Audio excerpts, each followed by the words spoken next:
রাজ্যে যারা নেশার কিংপিন তাদের বিরুদ্ধে প্রশাসন ব্যবস্থা গ্রহণ করতে পারছেন না। ওই ছিটে ফুটা কোথাও কোথাও নেশা বিরোধী অভিযান করে সামান্য যারা নেশার ব্যবসা করেন তাদের গ্রেফতার করা হচ্ছে, নেশা সামগ্রী উদ্ধার করা হচ্ছে। কিন্তু যাদের কারণে আজকে নেশার সাম্রাজ্যে পরিণত হয়েছে আমাদের রাজ্য ত্রিপুরা, এই নেশার কিংপিন যারা তাদের বিরুদ্ধে ব্যবস্থা গ্রহণ করার জন্য পুলিশ প্রশাসন তারা উদ্যোগী ভূমিকা গ্রহণ করতে পারছেন না। কারণ আমরা পুলিশ অফিসারদের দোষ দিচ্ছি না, তাদেরকে সেই ব্যবস্থা গ্রহণ করতে দেওয়া হচ্ছে না। সরকারের উপর মহল থেকে তাদেরকে ফ্রি হ্যান্ড দেওয়া হচ্ছে না কাজ করার জন্য, যার ফলে আজকে আমাদের রাজ্য ত্রিপুরা, আমাদের রাজ্যের ছেলে মেয়েদের ভবিষ্যৎ অন্ধকারের দিকে ধাবিত হচ্ছে।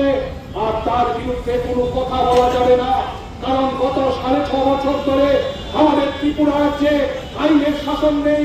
আমাদের ত্রিপুরা রাজ্যে এখন বাইক বাহিনীর দৌরাত্ম চলছে।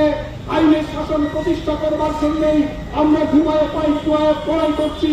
রাজ্যের সর্বত্র চুরি রাহাজানি চলছে, আইন শৃঙ্খলা নেই, মহিলারা ধর্ষিত হচ্ছেন, মেয়েরা ধর্ষিত হচ্ছেন, আজকে চিকিৎসক আক্রান্ত হচ্ছেন, পুলিশ অফিসাররা আক্রান্ত হচ্ছেন, সরকারের আমলা অফিসাররা আক্রান্ত হচ্ছেন।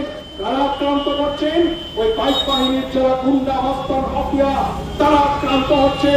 আর তার বিরুদ্ধে যেন মানুষ ঐক্যবদ্ধ হতে না পারেন, তার বিরুদ্ধে যেন মানুষের জনমত তৈরি হতে না পারে, বেকারের কাজের দাবিতে যেন যুবকরা ঐক্যবদ্ধ হতে না পারে, নেশার বিরুদ্ধে যেন সাধারণ মানুষ ঐক্যবদ্ধ হতে না পারে, তার জন্য একদিকে যেমন বাইক বাহিনীকে নিয়ে দেওয়া হচ্ছে, আর অন্যদিকে গোটা ভারতবর্ষের মতো আমাদের রাজ্য ধর্মের নাম করে, সাম্প্রদায়িকতার নাম করে ওই ধর্ম সাম্প্রদায়িকতার বিষাক্ত রাজনীতি দিয়ে মানুষের মগজটাকে অন্যদিকে ধাবিত করার চেষ্টা করা হচ্ছে।